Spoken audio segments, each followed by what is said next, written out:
João 8:32 é um versículo muito conhecido.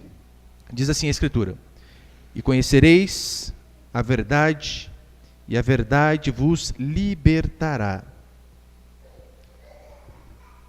É isso que a Escritura diz para nós.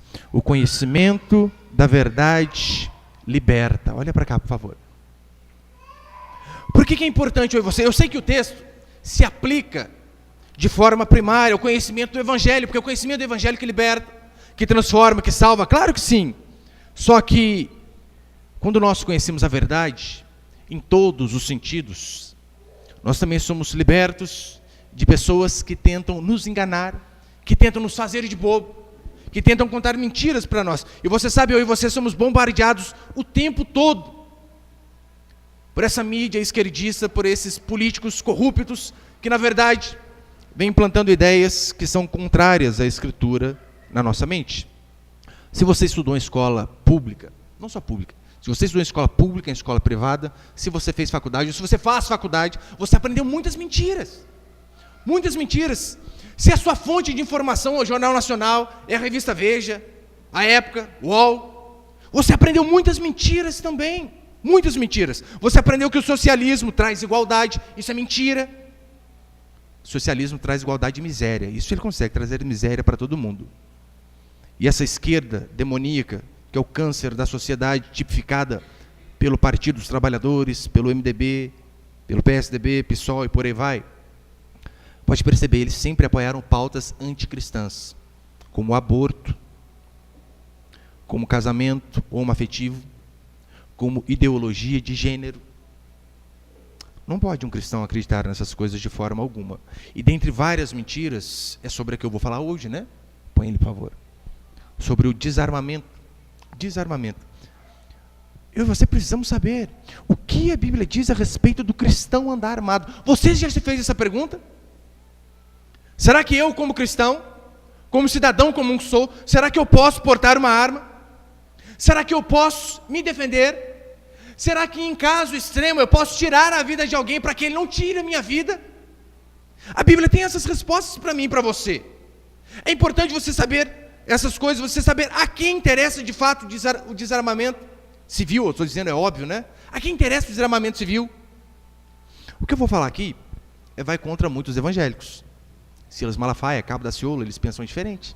Não tem problema, não tem problema não.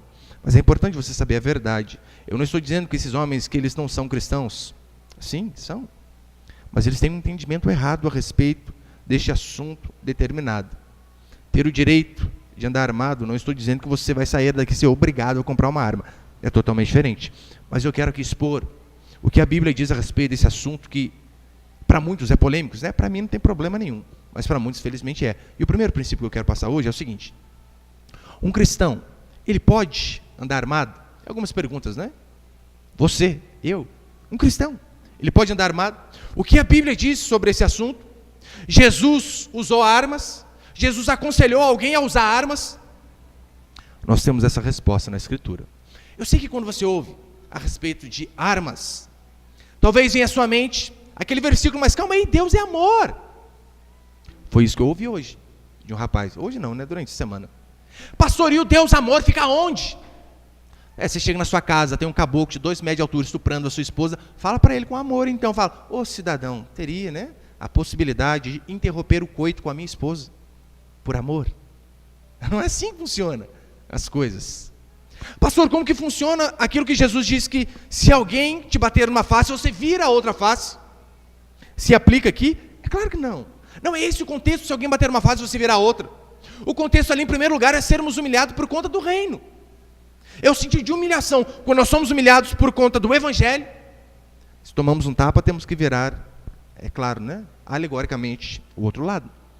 Mas a grande pergunta, Jesus pegou em armas? Eu, porém, vos digo, não apenas pegou em arma, como deu tiro de fuzil. Pastor herege. Como assim, pastor? Põe ali, João, por favor. João capítulo 2, versículo 15, a Escritura diz assim: tendo feito um azorrague de cordas, era um chicote, né, normalmente com 8 tiras, e na ponta dele ou tinha bolas de ferro, ou tinha ossos de carneiro. Tendo feito um azorrague de cordas, expulsou todos o templo, bem como as ovelhas e os bois, derramou pelo chão o dinheiro dos cambistas e virou as mesas. Irmãos, consegue imaginar Jesus Cristo nessa situação aqui? Chegando com... Era a arma da época, o chicote. Era como se Jesus tivesse incorporado o Capitão Nascimento, chegasse dando tiro para cima. Não vai subir ninguém! Era mais ou menos isso que ele estava fazendo. Dando chicotada, virando mesa, xingando geral. Pastor, mas ele não acertou ninguém, é verdade, mas deu um susto no povo. Tem ali, não tem? Põe a fotinho, por favor. Azorrague de cordas. Michel, dá para apagar essa luz aqui para mim, ali no fundo ali, você consegue? Está escrito aí frente, se eu não me engano. Só daqui, da frente. Tá bom, pode acender tudo de novo. Aleluia. Tá bom, só para ver, acho que viu, né? E era uma arma. Jesus, quando ele precisou, ele pegou sim. E disse, olha, tem coisas que a gente tem que ficar furioso. Mas ele vai mais longe. Ele não apenas pegou em armas, mas também aconselhou seus discípulos a andar armado. É o que a Escritura diz. Lucas capítulo 22, versículo 36, a Escritura diz assim, então lhes disse, agora porém, quem tem bolsa... Só lembrando o contexto, né? A primeira vez que Jesus manda os seus discípulos missionários, ele diz assim, vão sem levar nada, digno ao trabalhador do seu sustento. Se alguém der água, bebe, se alguém der comida, bebe. Se alguém não quiser receber, vai embora. Mas aqui, tinha mudado. Mudou o contexto. Jesus disse, então lhes disse, agora porém, quem tem bolsa, tome-a. Como também o alforje. O que não tem espada, espada era a arma da época. Antigamente não tinha arma de fogo, a arma de fogo foi criada ali por volta do século 8, 9. Então não tinha. Espada era a arma. E o que não tem espada, venda a sua capa e compre uma. Ou seja, venda parte da sua roupa, que te cobre do frio, que te protege, e vai armado. Jesus falando isso para os discípulos. Por quê? Porque o lugar que eles estavam indo era um lugar perigoso. E esse era o contexto. Então lhes disseram, versículo 38, Senhor, eis aqui 2 espadas. Respondeu-lhes, basta. Eu a vida inteira eu aprendi errado esse versículo. Eu aprendi que no contexto aqui, era o seguinte, Jesus está falando, olha, venda a capa e compra a espada. E então os discípulos dizem, Senhor, temos 2 espadas. Ele diz, basta. Oh, seus burros, vocês não entenderam nada. Mocorongo, meus discípulos. Deixa quieto, não entenderam. Que o basta era nesse sentido, tipo, puxa, vocês não compreenderam. Eu não estou falando de espada literal, criatura. Eu estou falando da palavra de Deus, da espada da palavra do Senhor. Mas não é esse o contexto. O contexto é literalmente uma arma que eles deviam usar. Haja vista que a palavra basta é ikanos, significa mais do que suficiente, o bastante. Ou seja, quando Jesus diz, vende capa e compra arma e compra espada, e os discípulos mostram 2 espadas, Jesus diz, joia é o suficiente, dá para proteger vocês. Este é o contexto. Pastor, mas nós não temos que acreditar na proteção de Deus? Sim, claro que tem. Mas aqui Jesus disse, acreditem em mim, mas... ponto 40 na cintura, porque o lugar que vocês vão é feio. Hoje eu estava dando exemplo, tem um irmão da nossa igreja que vem de manhã, que ele é caminhoneiro. E ele faz só esse trajeto Rio-São Paulo. Você sabe, os marginais atacam cargas de caminhão. É proteção para um caminhoneiro, está armado. Pode perder o caminhão, pode perder a mercadoria, pode perder a vida. Pastor, mas nós temos que acreditar em Deus? Sim. Orar? Sim. Mas também em determinados lugares Jesus diz, olha, a oração e a proteção divina é importante, só que é necessário vocês também se proteger com as suas próprias mãos. Eu e você devemos nos defender, é o que diz a Escritura. E se preciso for, até matar, em legítima defesa. Isso não é crime, não está lá no nosso Código Penal, não é crime. Muitas pessoas dizem assim, não, é crime, só que não tem pena. Não, não, não. Você matar em legítima defesa, você não cometeu crime. É o que diz o artigo 25, se eu não me engano, do Código Penal. Mas Jesus, ele diz, olha, em caso de legítima defesa, você pode sim matar. Só que talvez você faça um link com o mandamento, não matarás. Pastor, como assim? A Bíblia diz não matarás, o senhor está falando que pode matar? A tradução correta do não matarás seria não assassinarás. De forma deliberada, sem motivo de legítima defesa, simplesmente ao bel prazer. E isso a Escritura diz que é pecado e isso é crime. Agora, em caso de necessidade, a Escritura diz, você pode se defender usando a força necessária e, se preciso for, até matar a pessoa que tenta tirar a sua vida. É o que diz Êxodo capítulo 22, versículo 2. Se um ladrão for achado arrombando a sua casa e, sendo ferido, morrer, quem o feriu não será culpado do sangue. A ilustração que ele está dando aqui é o seguinte: você está à noite, depois ele continua, né? Se, porém, já havia sol, quando tal se deu, quem o feriu será culpado de sangue. Qual que é o contexto aqui? Você está na sua casa, de repente, 2 horas da manhã, você ouve um barulho no quintal. Uma pessoa pulando. Você não sabe se está com uma faca na mão, se está com um simulacro de revólver, ou se é um revólver verdadeiro. Você não consegue distinguir, porque está à noite. Neste sentido, a pessoa entrou na sua casa, sua propriedade particular, oferecendo risco. A Escritura diz, pode matar e você não vai ser culpado. A nossa lei diz, pode matar em legítima defesa, protegendo você, sua família, ou também outros. Não tem problema. Mas ele diz, né? Mas se já havia sol, quando tal sucedeu, quem feriu será culpado. Provavelmente o que o sentido é o seguinte: durante o dia nós temos uma chance maior de analisar a situação, por mais rápida que seja. Se você chega na sua casa, você saiu só para ir à padaria, e você volta, seu iPhone 7, 10, novinho, estava carregando lá, você vê o bandido saindo da sua casa com o iPhone no bolso ou com a TV sua de 51 polegadas. Você acabou de comprar. Se ele não está oferecendo risco para a sua vida, você tem que deixar ele embora. Felizmente, dá queixa na polícia, tenta recuperar, mas você não pode matar uma pessoa que não está oferecendo risco para você. Nesse caso, temos que arcar com o prejuízo. Agora, se é à noite, meu irmão, a Bíblia diz, não tem como identificar. Então, se você matar, você não vai estar cometendo crime. Uma irmã, depois dessa pregação de manhã, ela estava me dizendo, pastor, lá em casa é terrível. Porque o pessoal da boca de fumo lá perto da minha casa, quando a polícia vem, eles pulam para o quintal da minha casa, e do quintal da minha casa saem para a rua. O que eu faço numa situação dessa? Falei, se é uma arma, dá um tiro na testa. Resolve o problema. Neste caso não seria errado. Porque está defendendo a sua propriedade. Alguns usam a palavra mais adequada, né, que é o uso comedido da força, ou seja, você tem que responder de forma proporcional. Lembra que no Antigo Testamento o mandamento para os juízes era olho por olho, dente por dente? Ou seja, você precisa ser justo. Se a pessoa vem atacar você com a mão, você não pode arrancar uma pistola e dar um tiro no peito. Mas se a pessoa vem tentar tirar a sua vida, você pode retribuir da mesma forma. Vou dar um exemplo bem fácil para você entender. Lembra que alguns meses atrás, no Dia das Mães, a Cabo Cátia, da Polícia Militar daqui de São Paulo, estava na frente da escola, Dia das Mães, e então um assaltante com arma em punho chegou diante daquele monte de mulher, aquele monte de criança, querendo assaltar. É óbvio. Você vai esperar o cara dar um tiro para depois você revidar? Claro que não. Lembra o que ela fez? Ela arrancou a pistola dela da bolsa, deu 3 tiros no meio do peito do cara. Pastor, o que a mulher dessa merece?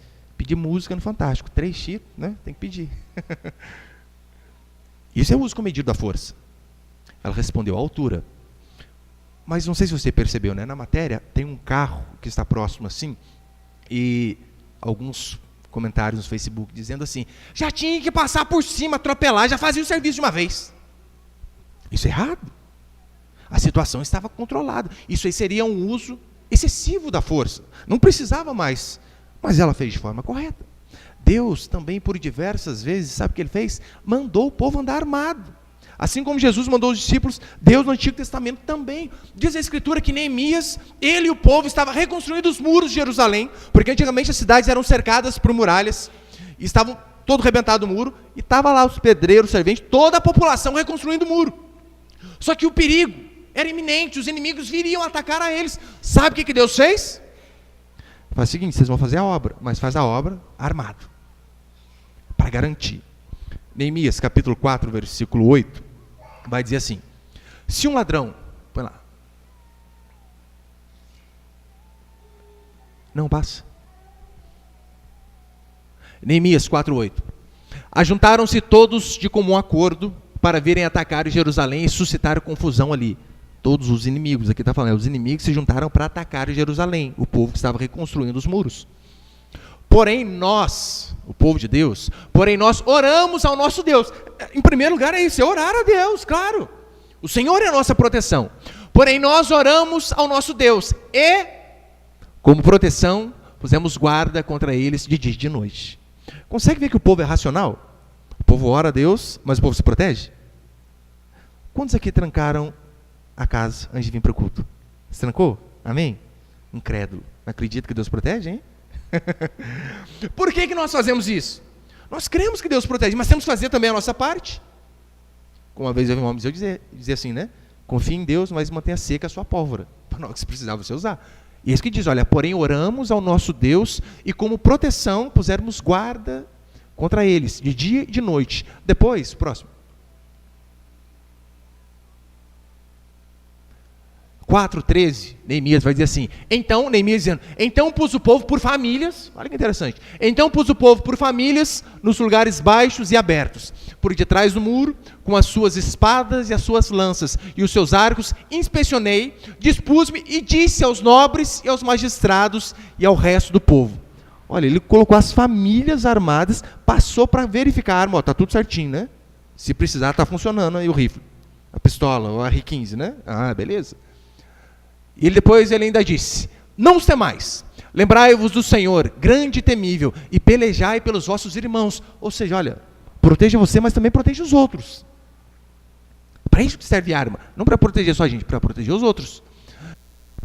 Primeira mentira sobre o desarmamento. O governo quer desarmar as pessoas porque se preocupa com elas.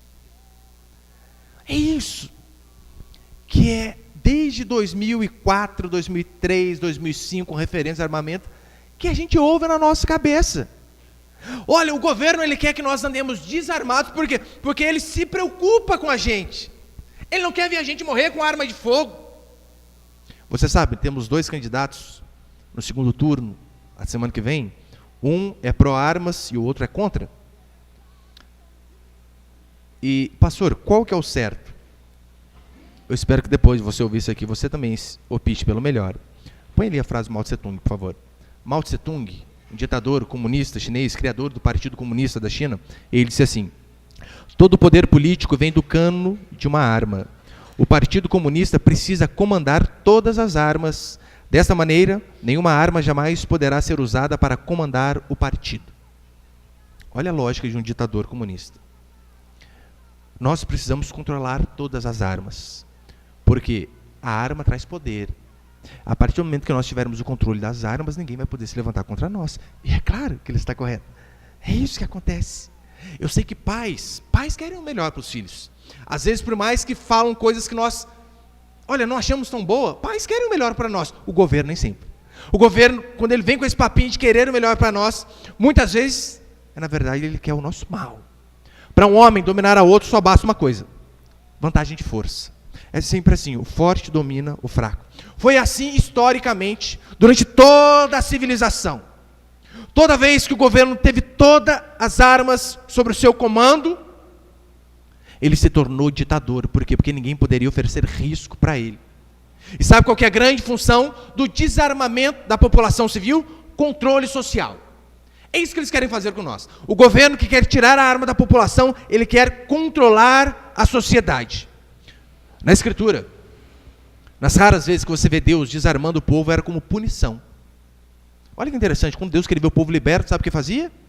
Arma, dava arma. Quando Deus queria punir, Deus arrancava as armas. 1 Samuel, capítulo 13, vai dizer assim, aqui falando dos filisteus, os arques inimigos do povo de Deus, diz assim, ora, em toda a terra de Israel, nenhum ferreiro se achava, porque os filisteus tinham dito, para que os hebreus não façam espada nem lança. Você acha que eles são espertos ou não são? O que eles disseram? Olha, aqui na nossa região ninguém vai fazer arma, porque se eles fizessem espada, fizessem lança, eles poderiam guerrear contra nós. Então isso vem desde lá de trás. Os nossos inimigos, eles nunca desejarão que nós andemos armados. Se você vê algum candidato a presidente, a governador, seja lá o que for, e ele quer tirar a sua proteção, tirar uma arma de fogo da sua mão, o direito de tê-la, melhor dizendo, pode ter certeza, ele não é seu amigo, ele é seu inimigo. Foi assim que Mao Tse Tung fez, foi assim que Hitler fez, desarmou a população, e talvez o exemplo mais moderno, né? Olha aqui para os nossos vizinhos venezuelanos. Nicolás Maduro arrancou a arma da população. E agora que jeito que está lá? Miséria, fome. Eles dominam tudo. É sempre assim que funciona. Isso aqui é histórico também. Se você acompanhar um pouco da história do nosso país, você vai ver. O Brasil foi descoberto em 1500 e em 1815 houve o primeiro registro do desarmamento. A ponto da coroa portuguesa proibir os brasileiros de fabricarem arma. Proibiu. Por que eles proibiram? Será que de fato eles estavam preocupados com a segurança dos brasileiros? Claro que não. Sabe por quê? O índice de criminalidade no Brasil colônia era baixíssimo. O que eles queriam? Eles, na verdade, não queriam que o povo viesse contra eles. Simplesmente. Começou lá. Agora, olha que interessante. Historicamente, enquanto acontecia esse movimento no Brasil, enquanto a coroa portuguesa proibia, matava aquelas pessoas que faziam armas em nosso país, nos Estados Unidos era diferente. Nos Estados Unidos, eles davam a certeza para o povo de poder se defender através de uma arma de fogo. E é só você comparar nós e eles, né? Não precisa falar muita coisa, é só você olhar. A segunda emenda da Constituição americana, põe ali, por favor. Fica fácil de entender o porquê. Qual que era o objetivo? Garantia aos cidadãos o direito à autodefesa através do porte de armas de fogo. Isso aqui está na Constituição americana, a segunda emenda. Para quê, pastor? Ele explica. Proteção contra inimigos externos, quem pode vir de fora, mas também internos. Inimigos internos.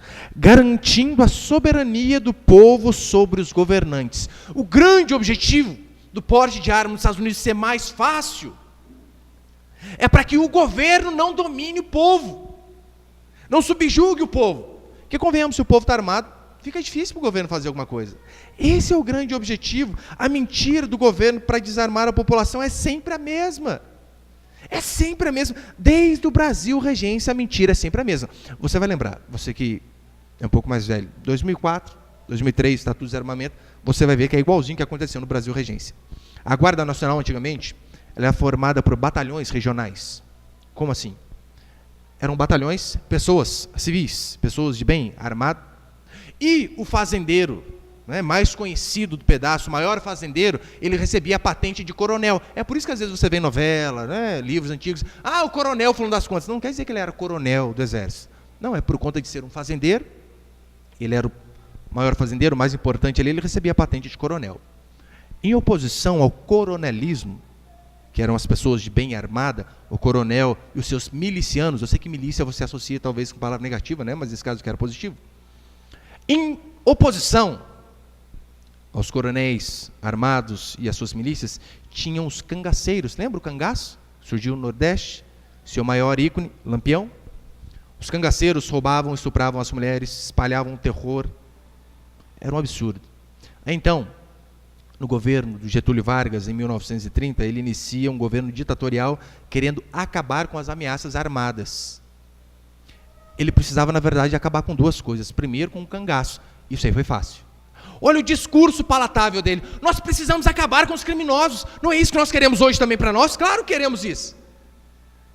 Queremos acabar com o crime. Então, ele, com esse discurso, atraiu muitas pessoas. É verdade, precisamos acabar com os cangaceiros. Não aguentamos mais Lampião e sua corja.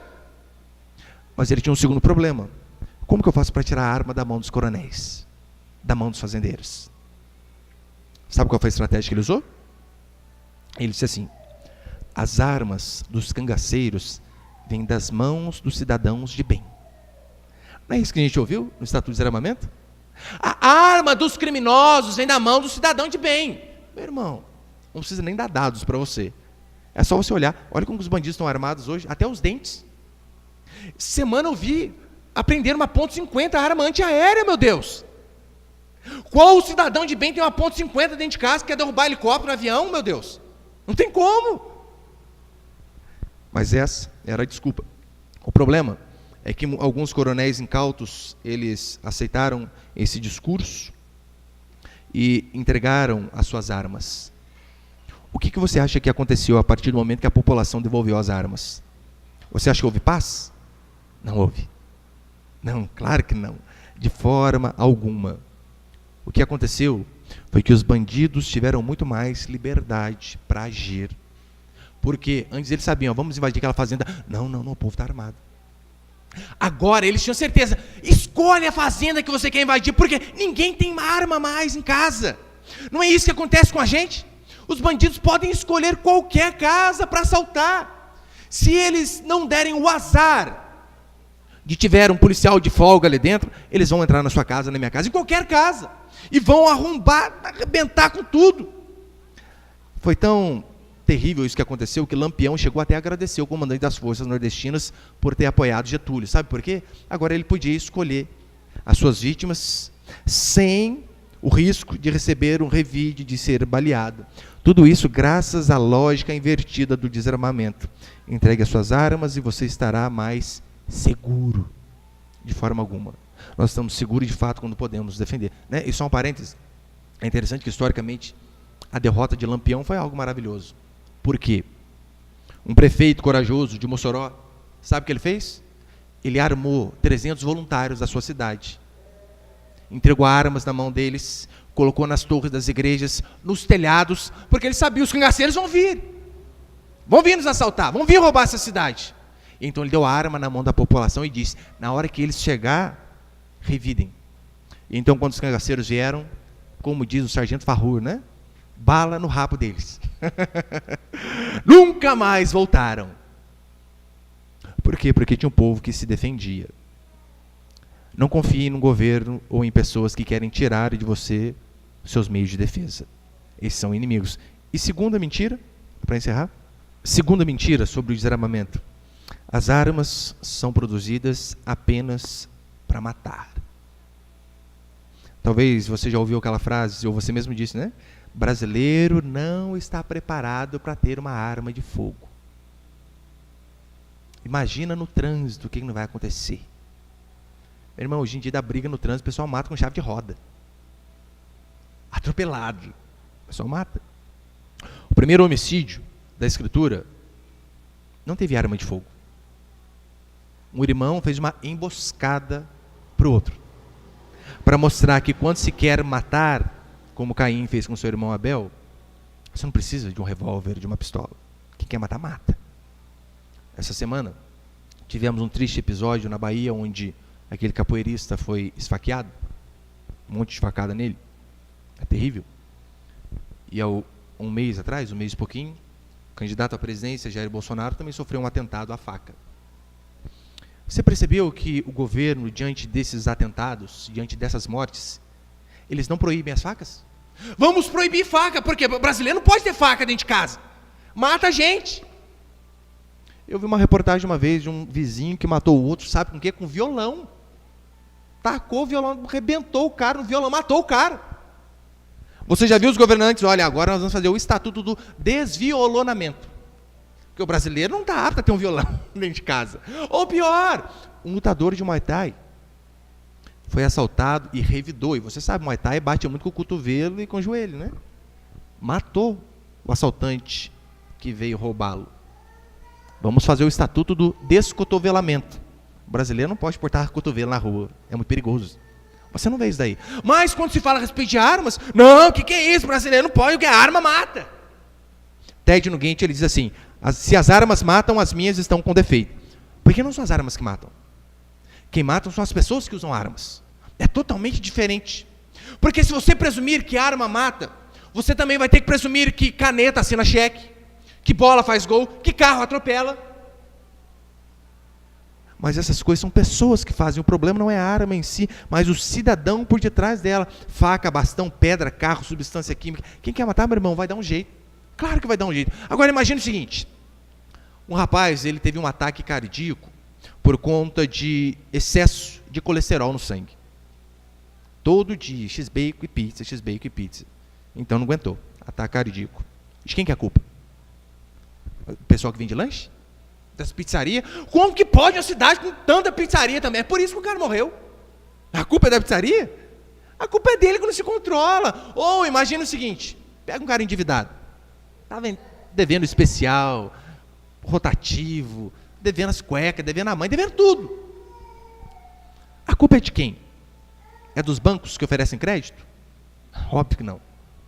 A culpa é dele que é compulsivo, que não consegue ver um negócio sem necessidade, vai lá e compra. Mas você percebeu que quando alguém é morto por uma arma, a culpa é sempre da arma?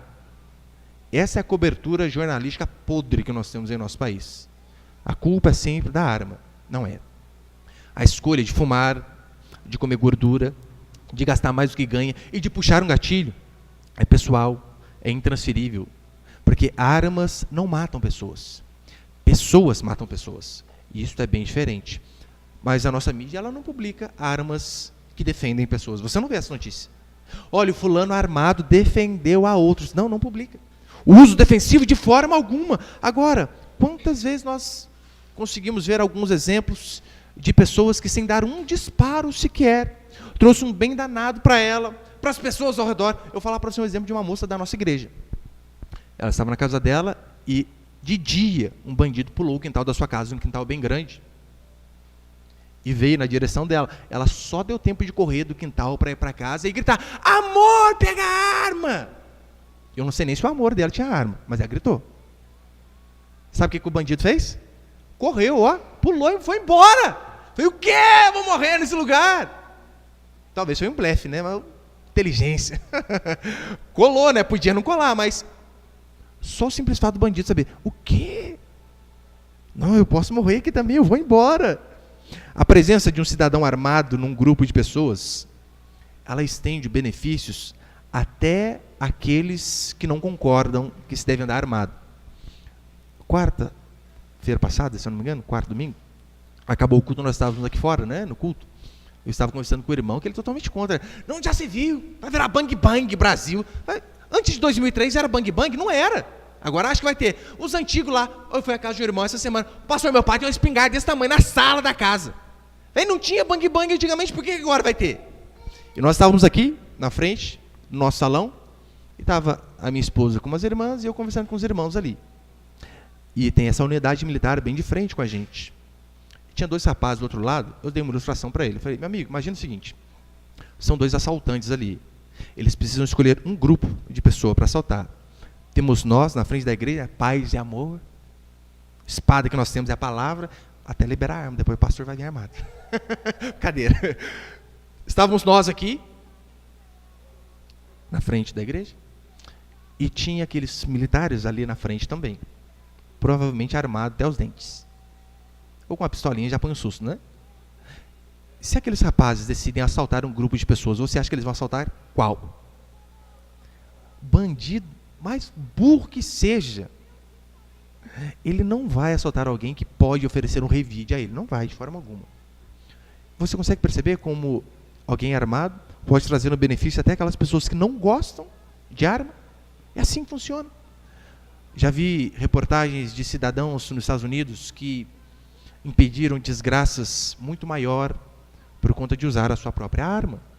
Porque lá, infelizmente, de vez em quando aparece sempre um louco, né? Metralhando o povo em show de rock, country, nas escolas. Agora, você imagina, se eu não me engano foi esse último que eu vi, foi terrível, né? O cara de um prédio atirando lá, matando um monte de gente.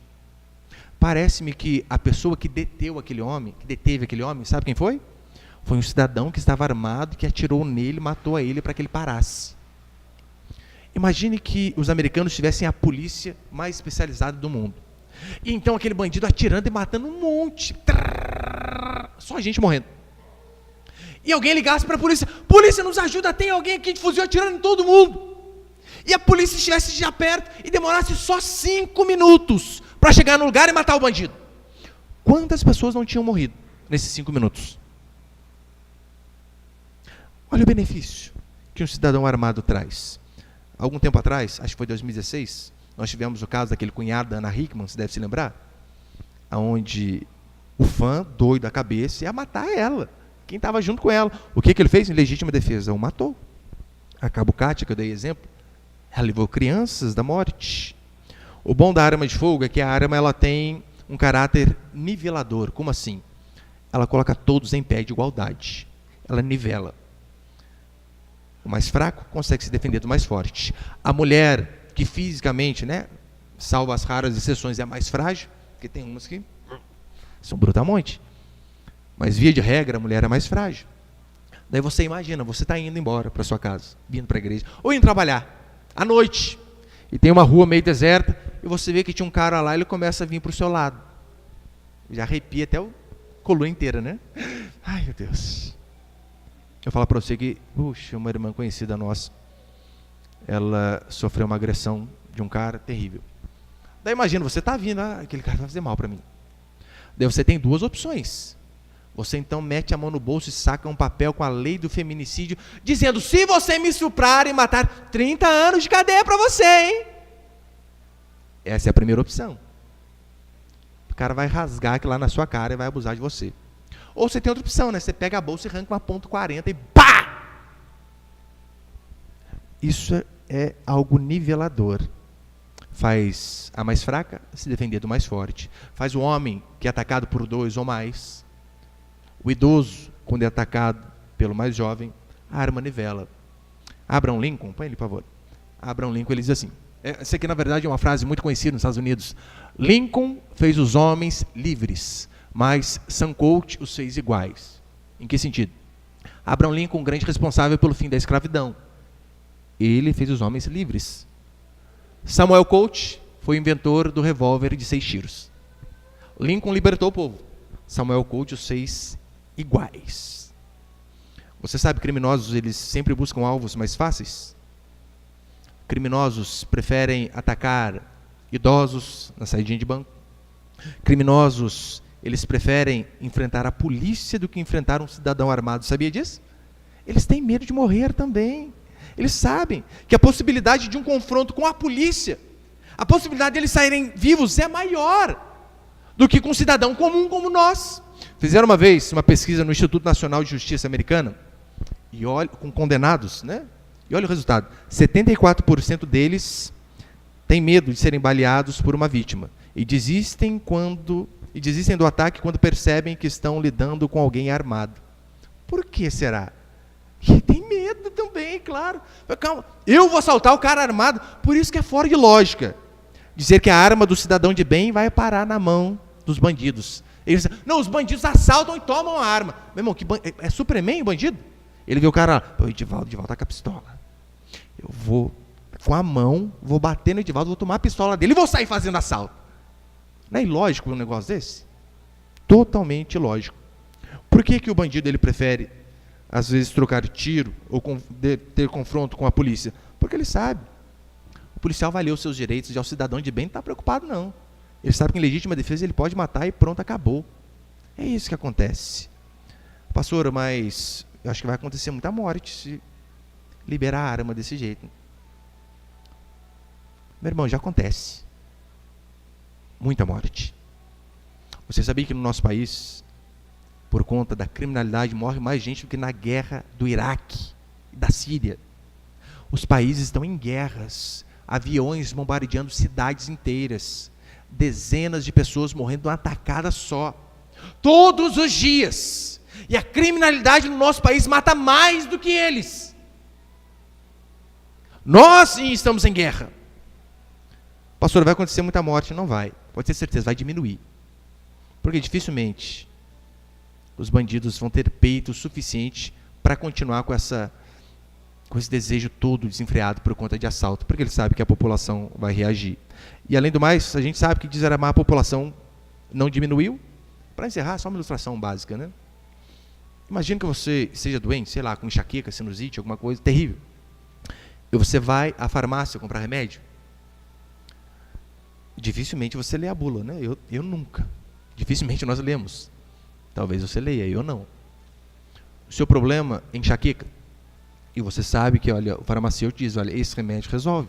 Só que se você for ler a bula, tem um monte de efeito colateral ali. Pode soltar o intestino, pode dar uns piripaque muito doido, pode engordar, sei lá, não sei, exemplo. Mas você não está muito preocupado com os efeitos colaterais, tá? Você está preocupado em resolver o seu problema, não é?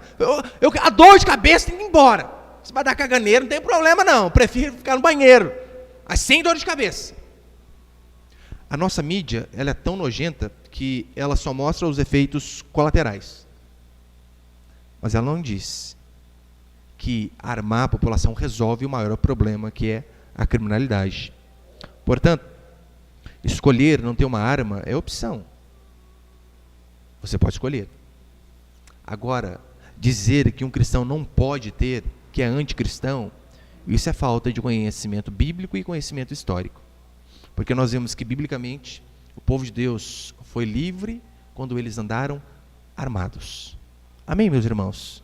O Senhor é o meu pastor.